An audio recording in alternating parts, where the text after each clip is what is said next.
Stephen, welcome to the podcast. I'm really excited to talk to you today. Before we started recording, we were just chatting about so many topics around colleges and future of education and student struggles. So I can't wait to unpack all of that. But before we get started and dive deep into it, tell us, our audience, a little bit about your background, who you are, and what you're doing today. Sure, no sweat. So I grew up in Winnipeg, Canada, which is, for those who don't know the Canadian geography, is almost exactly in the middle of Canada. If you can picture where sort of like North Dakota or Minnesota are on a map, or about 500 miles north of that. From the age of 13, I knew I either wanted to move east, west, or south. But not stay there. So it's a lot better than it was. But it's literally the coldest city in the world that has more than 500,000 residents. And I have vivid memories of when I was a kid of spitting and it bouncing. So the spit actually froze before it hit the ground. So that's not a fun place. But when I moved to Minneapolis, where I live now, for grad school, went to law school, graduated and was practicing. My first year, I was a what they call judicial law clerk for a couple of judges. And during that year, I started the business that College Recruiter grew out of. So it was 91. I'm 56. Not that it really matters, but just for context. And the business initially for the first few years was primarily publishing maps of college and university campuses and selling advertising around the borders of those to local restaurants, retailers, apartment companies, etc.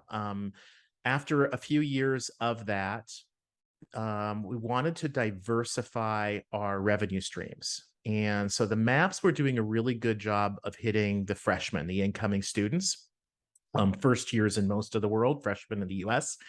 And so what we wanted to do is create some kind of a publication that would then hit the students who are graduating in the US, called seniors, and most of the world fourth year, and or freshers or new grad, whatever, the different words in different places, right?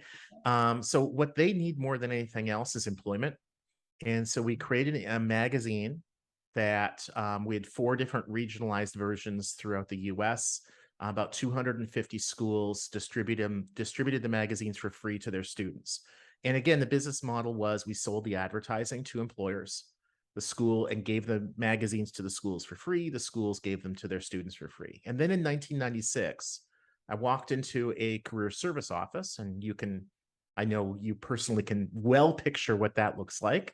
Small office, lots of paper, filing cabinets that are a disaster, and a whole bunch of people walking around very, very stressed, including the students, not just the students. And the career service office director said to me that there's this thing called the internet. I don't know what it is. I've never been on it. In hindsight, she just didn't know it. And her students were starting to use it for career searching, because what happened at that era is a student would walk into their career service office to prepare for an interview, and they'd go into a filing cabinet, they'd pull out the company's annual report, and they'd try in the next 3.5 minutes to figure out what that company did, because they had signed up for an interview and they didn't know what that company did. And sometimes those annual reports would stay in the office, and sometimes they would magically disappear. So the students had discovered that about 50 of the Fortune 500 had websites. And so they could go to those websites and get kind of the same information. We created a job search site that became called College Recruiter. Our customers are the employers that advertise their jobs with us. And the people who use it are typically students and recent grads. We're now global. We have a couple of million jobs advertised on the site at any given time. They all require 0 to 3 years of experience. And we're on pace over the next year to help about 7 million students and recent grads find internships, apprenticeships, entry-level jobs, etc. So it's been an interesting journey. Yeah. Hey, you, thanks for watching. If you're enjoying this episode, make sure to share it with friends and family who might find it interesting. Make sure to hit the subscribe button as well to stay up to date on weekly new videos that are going to be coming out with some awesome guests that I bring on. And if you have any questions, use the comment section to ask me questions, to interact. I look forward to talking to you.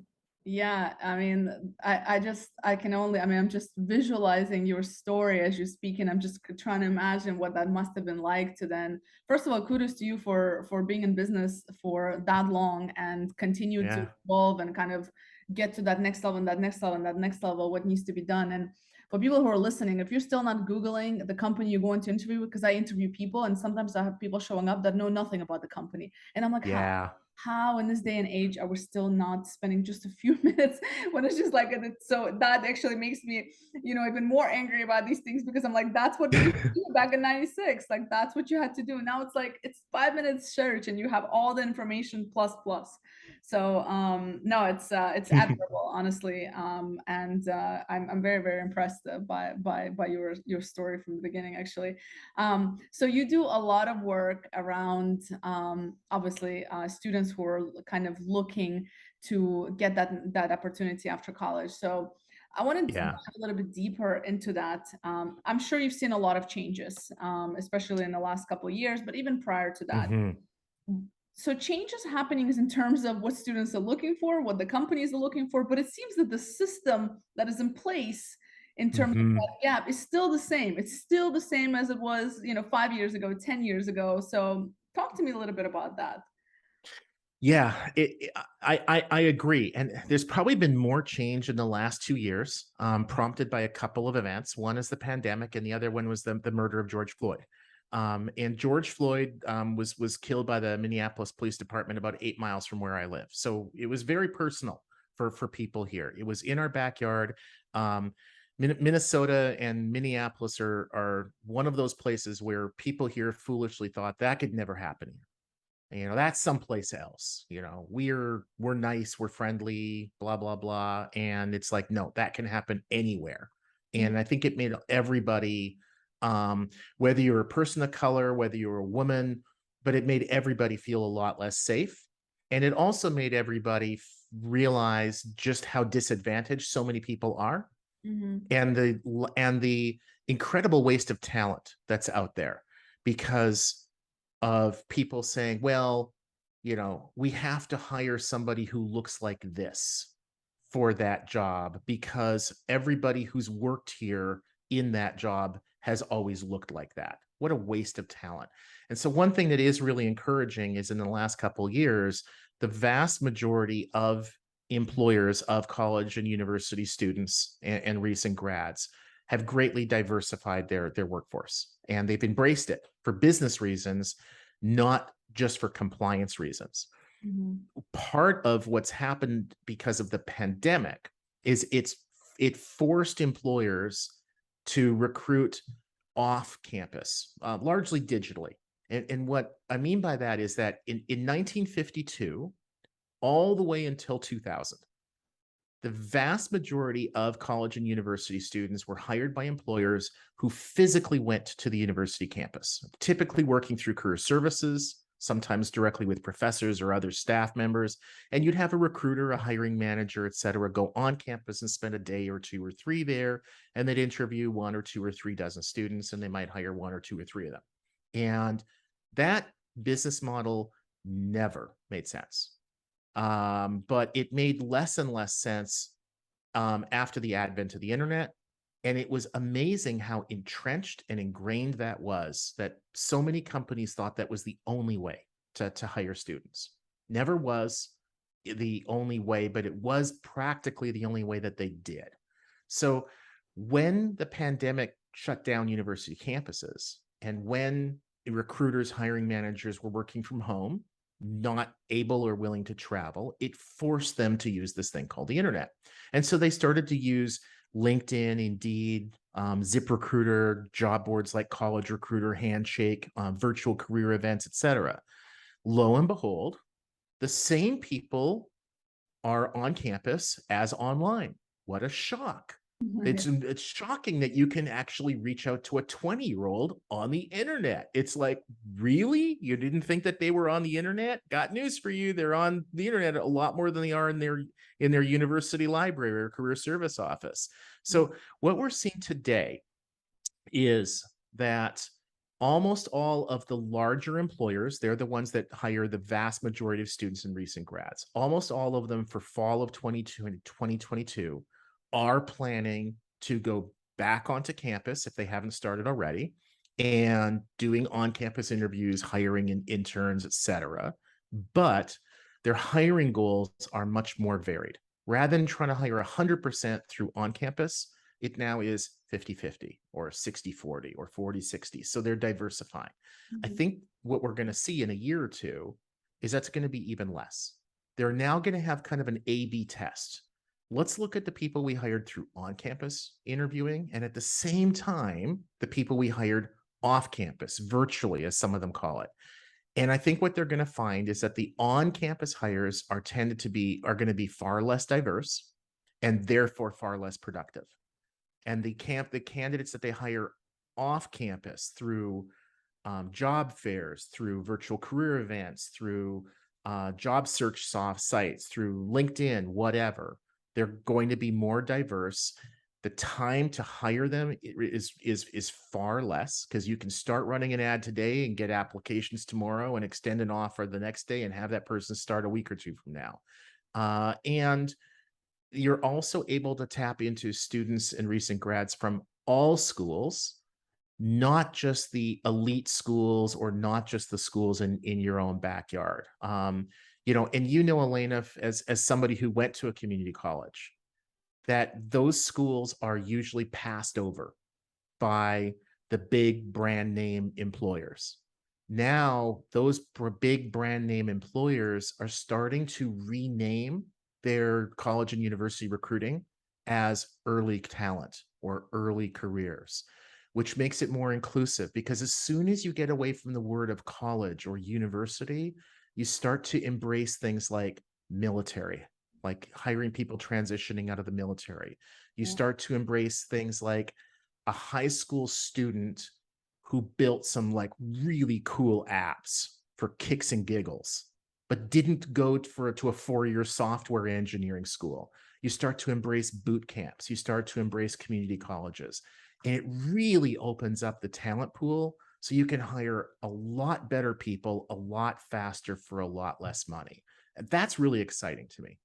Yeah, absolutely. And I mean, it's just more cost effective, as you said. Just how, I remember like when I worked in recruitment university, actually having to go to places, to the travel, the expenditure that the Mhm. recruiter had to do themselves.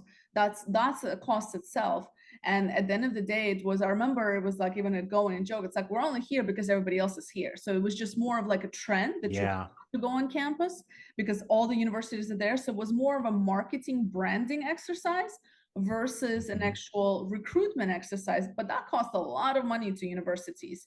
And now branding is again like where does your audience hang out? And a lot of college graduates and young people are hanging out on social media, online platforms, etc. So they're no longer as much on campuses. A lot of times they go in and out. And yeah, and I think it just again opens up the market much more for the other candidates that you mentioned. And I mean, I guess that's kind of why a lot of companies are also taking upon themselves to recruit that early talent and train them up internally, or Mhm. put them through their own academies if they're straight out of high school, even if they don't have any kind of post high school education. And part of it, I guess, you might agree, is because in the cases of tech, by the time you graduate from a 4-year degree in whatever tech, that tech is going to be outdated. So Yeah.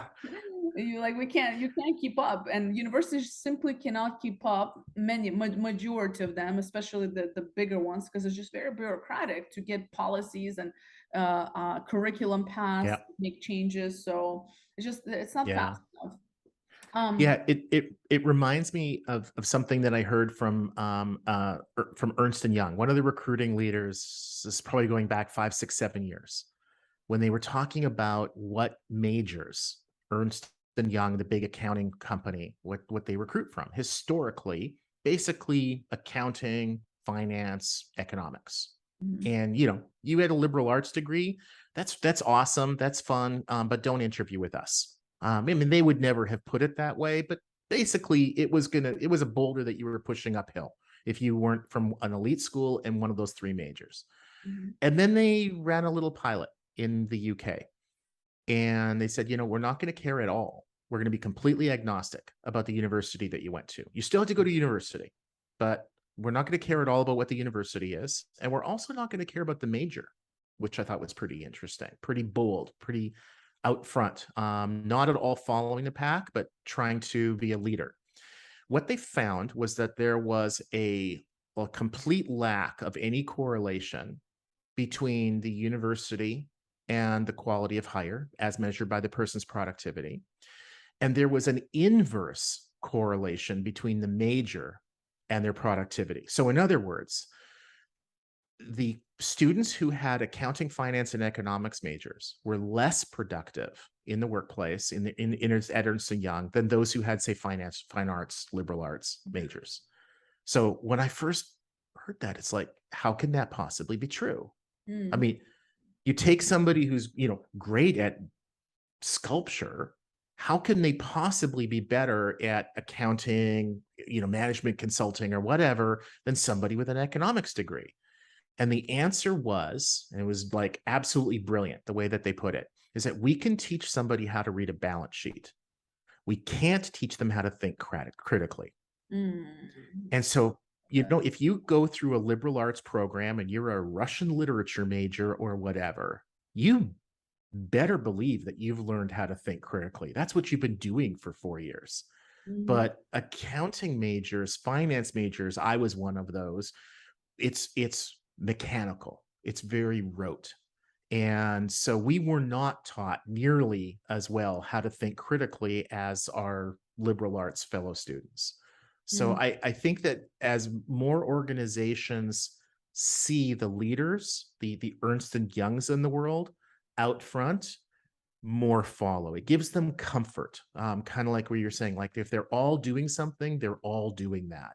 But when you get a few of them out there trying something new and having success, the others tend to follow. And that's definitely encouraging to me. Maybe we'll actually start employing people for productivity rather than just based on what school they went to. And I'm probably preaching to the choir too, but why don't we train people? You hire somebody and it takes you 14 months to hire them. Where if you hired somebody and trained them, you might be able to hire that person, train them, and in 3 months, they're just as good as that person that you searched for 14 months for. And that happens absolutely in the college university recruiting. They just sort of feel like you have to be this perfect person. We can't train you up. And it's just so far from the truth. Yeah. I mean, listen, you've touched a subject that is just like it very much my day-to-day pain. And I mean, there's a couple of points I want to touch based on what you mentioned.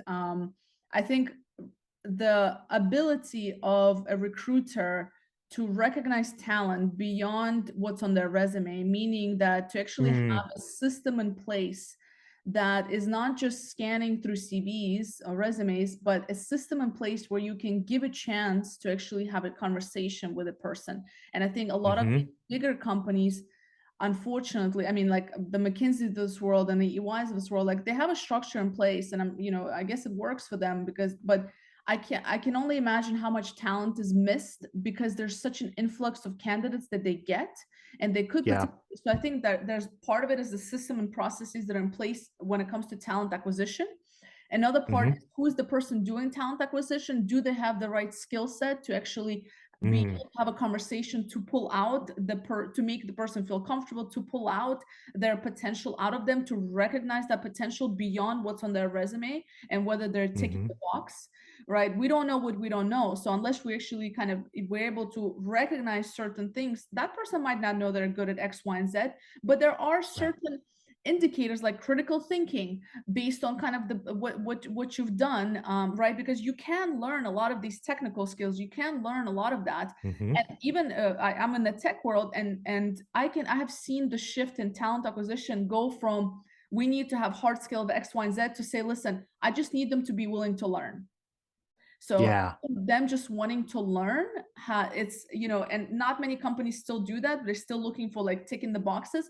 but it's so refreshing that I see the shift from I don't need them to do everything. I just need them to have the soft skills where they can, be productive. They can be a go-getter. They can be independent. They can be entrepreneurial, right? Or entrepreneur, Hmm. whichever way. But it's, having that mindset is becoming more and more important. And I think a lot of it is missed because of these things that we're discussing.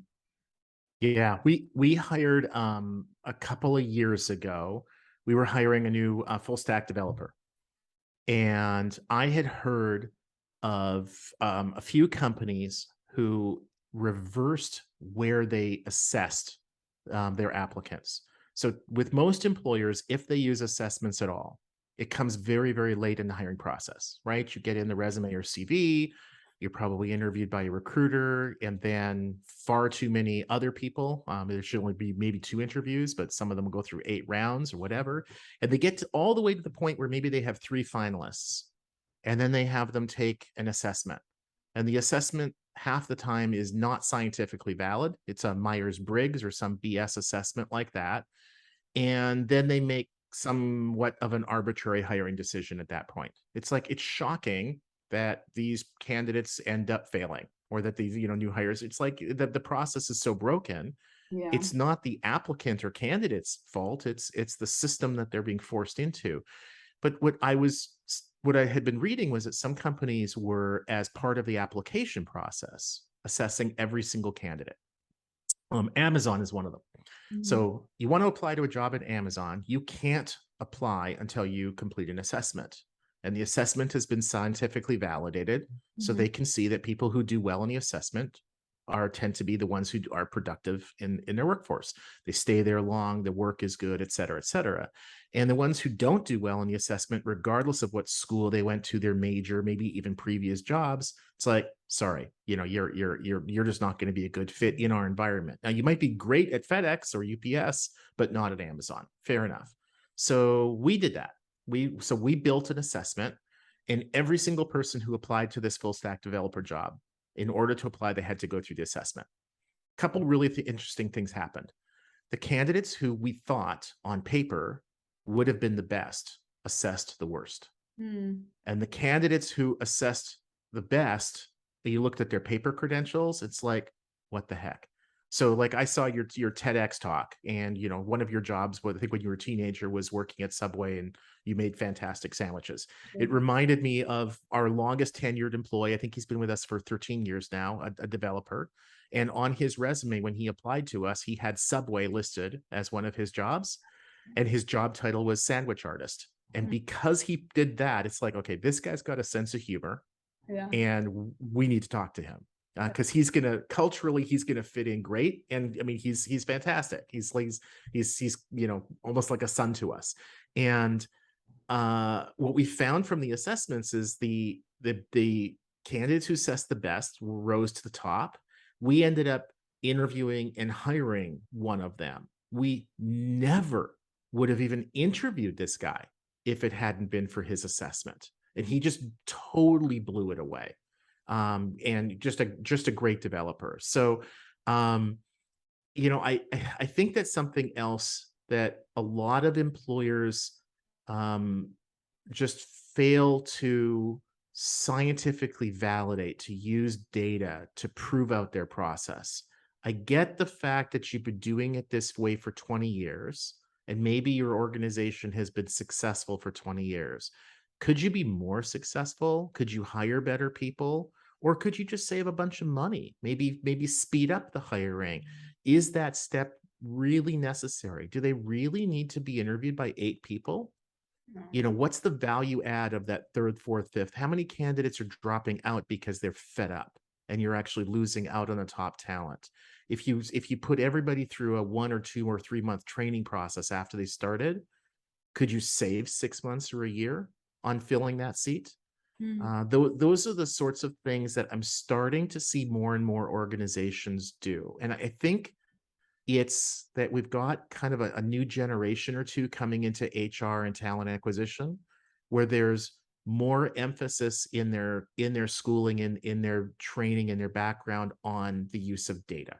They embrace numbers. They don't flee from them. But your stereotypical baby boomer HR manager is more like a sociology or psychology major than a data analyst. And Mhm. so sort of the um the I don't want to work with Elena because she's not the kind of person I'd want to go have a beer with Right. kind of BS hiring criteria, Yeah. like that is much more prevalent with old style HR.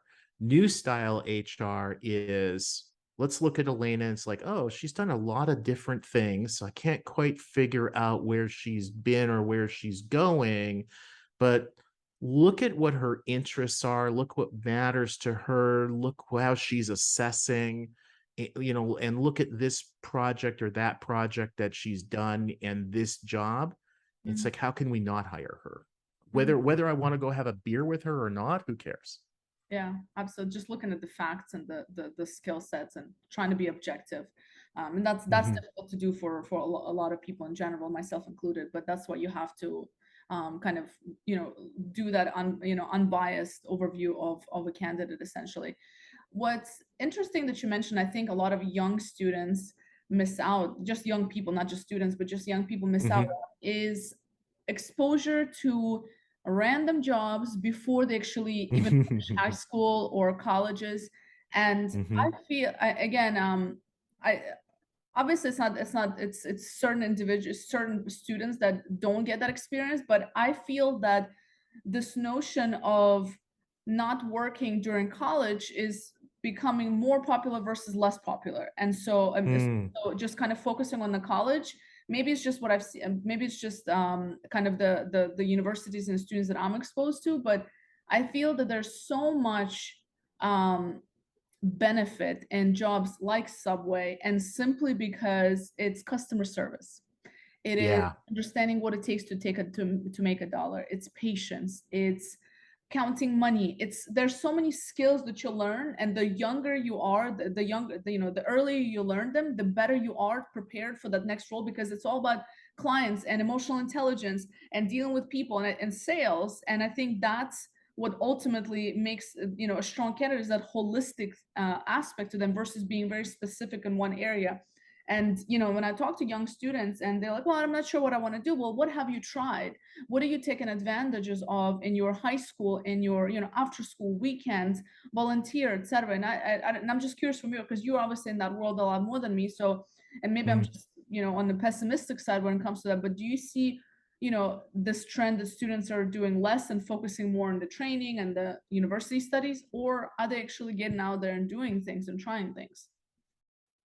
Um, Interesting. So first of all, I think anybody who's working at a Subway that needs to know that they need to like serve every sandwich with double olives, and I think we can just agree on that any sandwich that doesn't have double olives is you're just doing a disservice to your client, and that client being named Steven. But anyway, another story for another day. I'm a big olive fan. So I think that I know there are a lot fewer high school students who are working, say, part-time or summer jobs than used to be the case. Um, in the US, at least, a far higher percentage of college and university students are working in career-related jobs than used to be the case.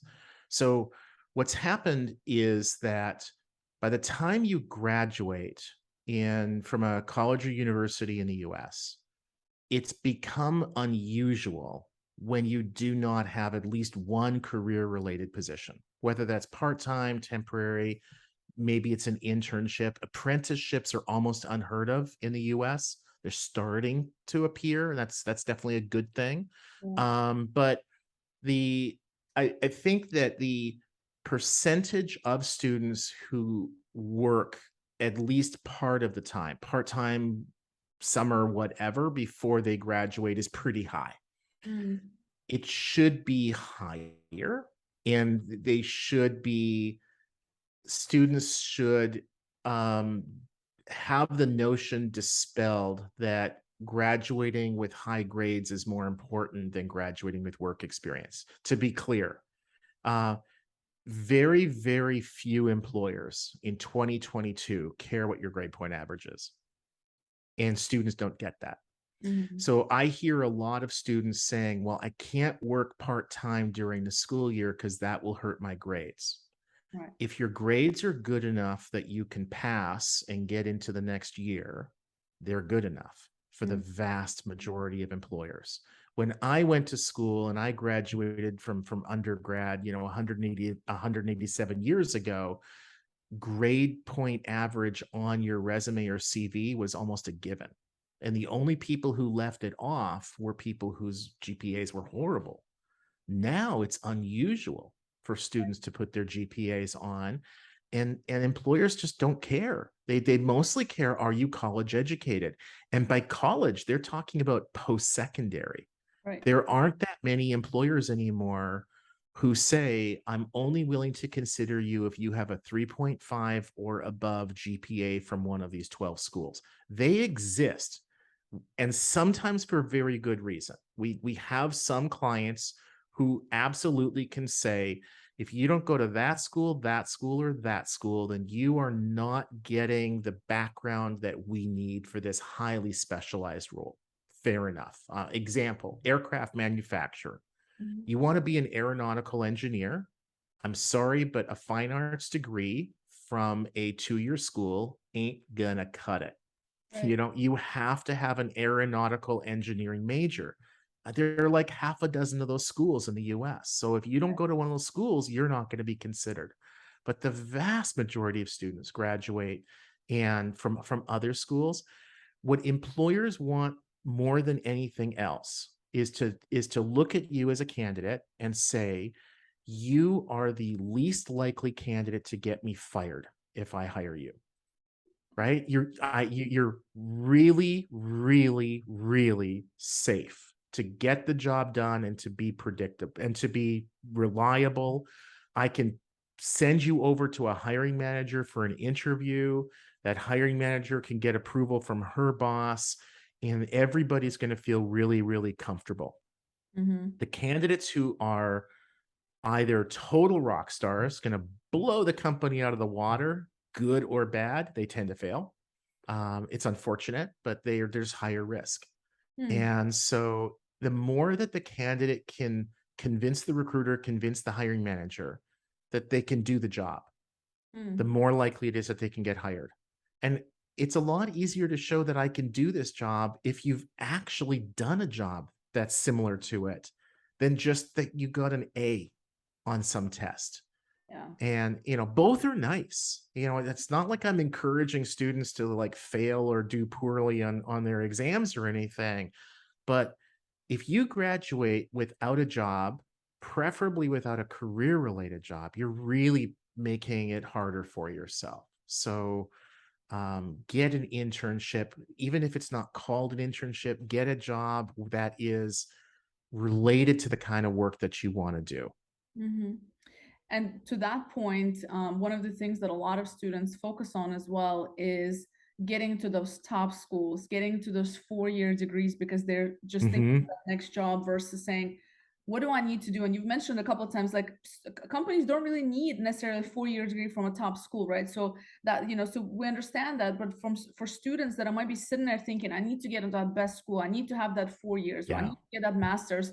I think they forget to reflect on the financial aspect of it, which then can lead Hmm. them in a very miserable lifestyle because they're tied to a Hmm. job and they can't afford to change because they're tied to that salary because it needs to pay for that student loan.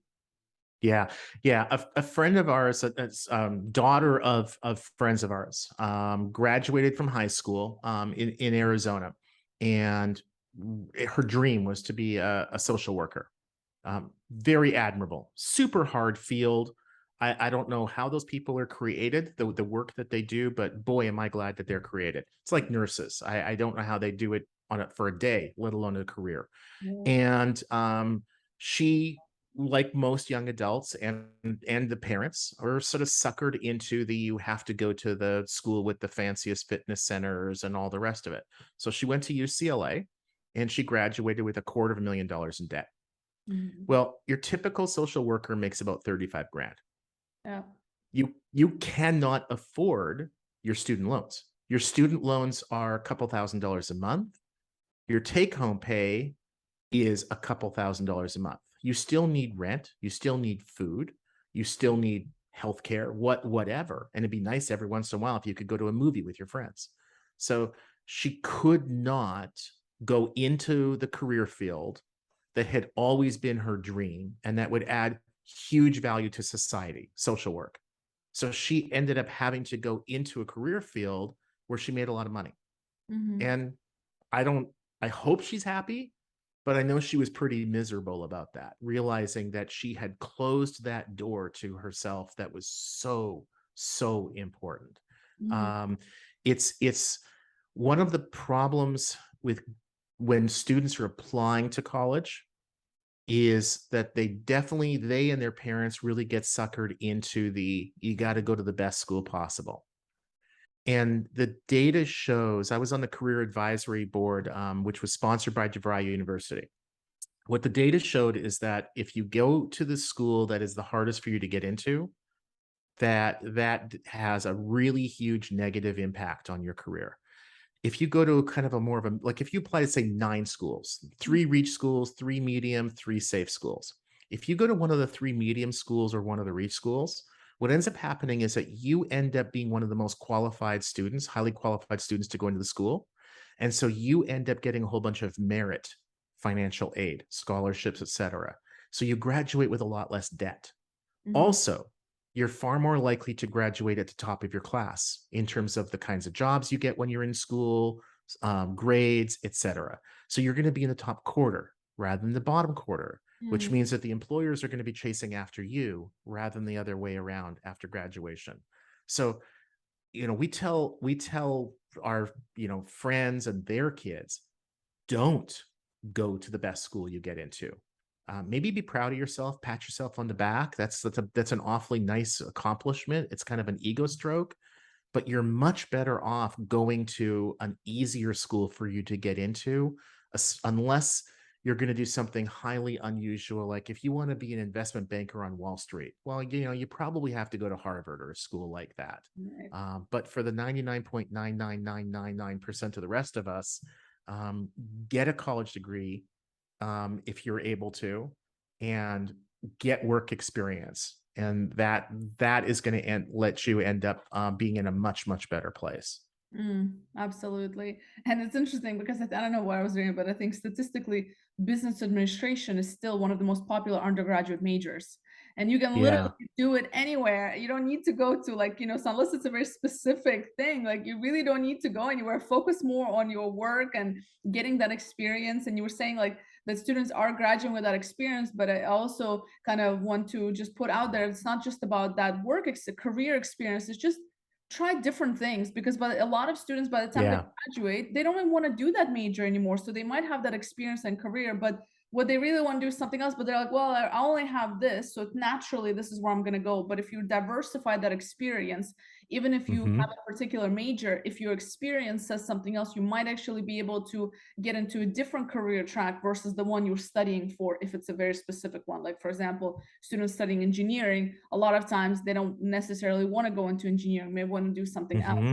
And it's much easier to kind of make that change. It's a little bit more forgivable when you first graduate or when you're a young professional to kind of do these shifts versus when you're solid into that career path. Although that's also Yeah. changing, obviously. But And I'm glad you used the phrase career path, because nobody has a career path at the age of 17 all the way through retirement. Anybody who does, they're lying to themselves or they're lying to others.